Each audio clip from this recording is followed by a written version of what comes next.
I'll go back and add a explanation of this video, but I figured I wanted to share this with you guys today. You know, I just got done watching a showing of the Deep Rig. And for those of you that don't know, we're having a showing at Fervent Church down in Colorado Springs on tomorrow night, 6 o'clock. And Eventbrite took down the invite. They just took it down and said that they're not going to let people see it because of misinformation. And so after watching it tonight, I was shocked because it just reinforced the heaviness of everything that we're doing. And it made me sad where we are as a nation. It made me sad because I was just perfectly content being a CEO of a tech company and living my life and serving others. And then I went and had to get myself involved in something that frankly serves our country.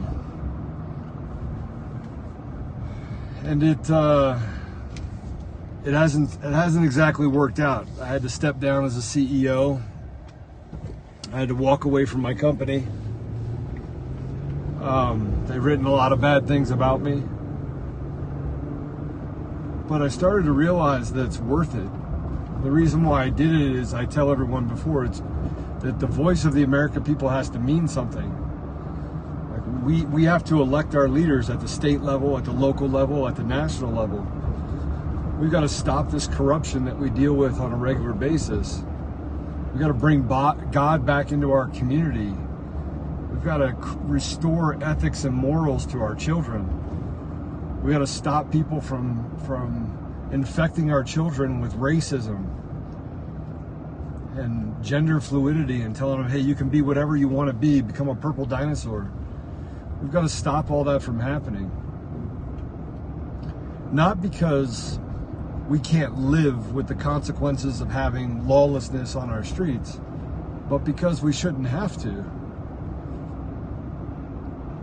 Today was a special day, though, for me. You know, today, I was baptized when I was a kid. I was 9 years old. It's supposed to happen when you're 8. I was raised Mormon.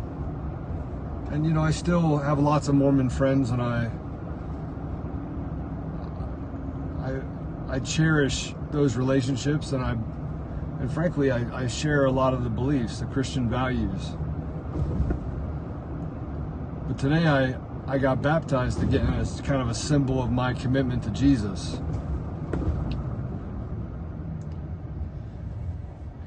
And then I got to help baptize my daughter. And that was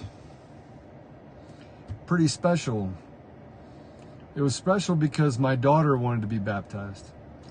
That she sought out and said, hey, Dad, I'm going to be baptized. And I was like, look, I'll recommit my life to Jesus. I live my life on a line where I serve others.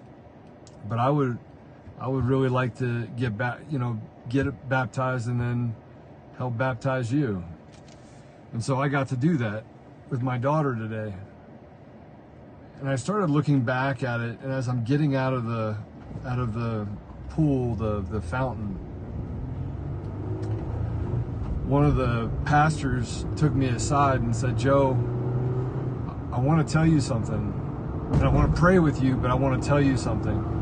And he goes, look, not everybody in this church agrees with you. Some people here are just glad that, they're hardcore Democrats, and they're just glad that their guy won. They don't care how he won. But I don't know of many people that don't support you as a person because you operate with courage, you operate with consistency, you operate and you're authentic. And, I guess I am authentic. But he said a few words to me that I'm going to share with you. One, he went to Braveheart. And those of you that know me know that I love Braveheart. And he said, I want you to remember the words of William Wallace. Every man dies, but not many men live. And he goes, you are a person that lives. You wake up every day, you do the right thing. You don't care how hard it is, you don't care what consequences come with doing what's right. You do what's right. And he goes, and so you have to see yourself in that light. You have to see yourself as a man that does the right thing. And yeah, I get really passionate at times, and man, I really just want to pop off. Actually, I want to just throw someone on their neck, if I'm being honest. But I don't. I don't throw people on their neck. But listening to him pray with my daughter, with me, and just speaking into me the things that are just, that I've lived my life by. You know, it was powerful because I don't live my life in fear.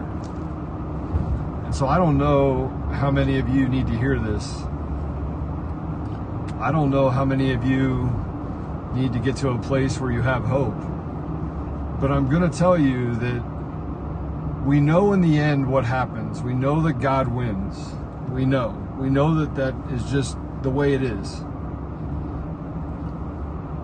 And we might not be the one to make it out of this life, you know, seeing it to the end. We might not be the one that gets to, you know, enjoy the fruits of this fight, of fighting to preserve and to restore, you know, our community and the things that are most vital to our community.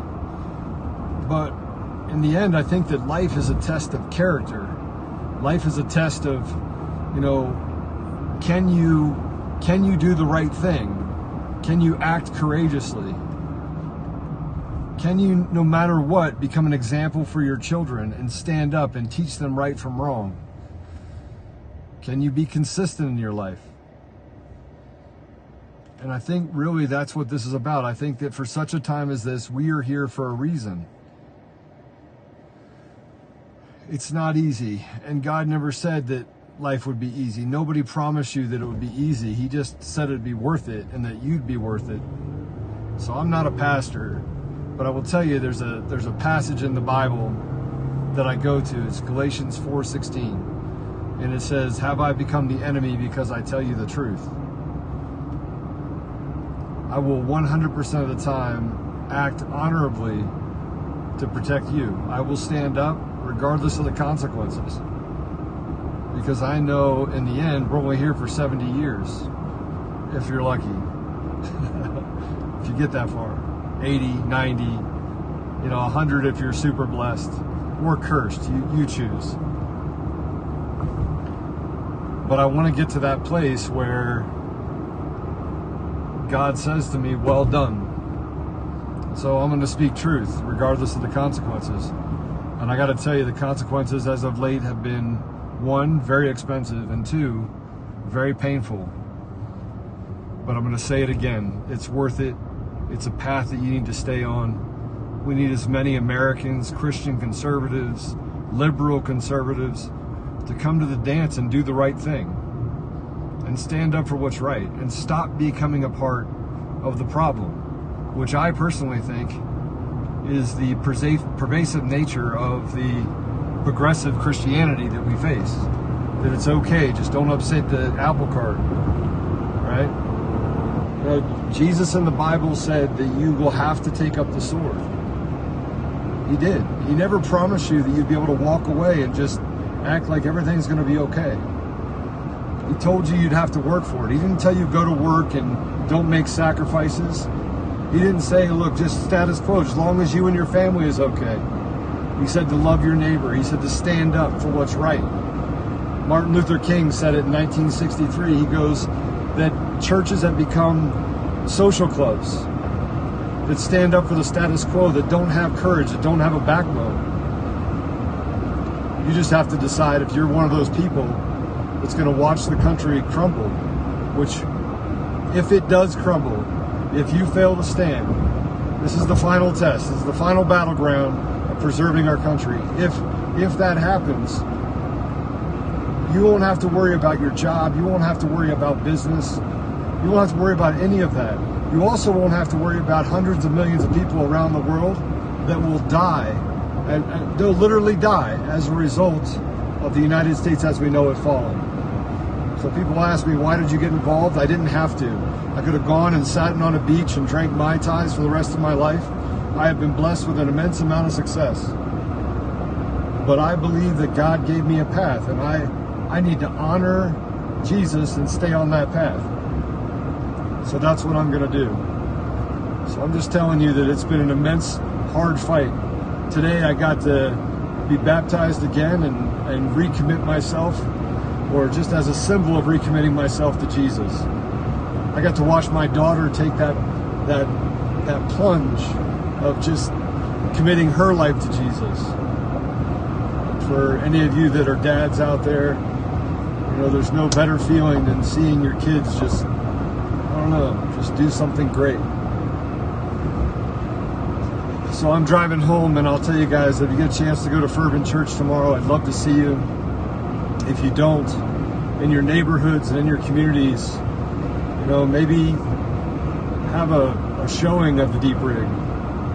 Get involved. Most importantly, you know, hug your family, love on your kids, read the Bible, and honor this test that you have in life. All right. Hey, God bless you. I love you all.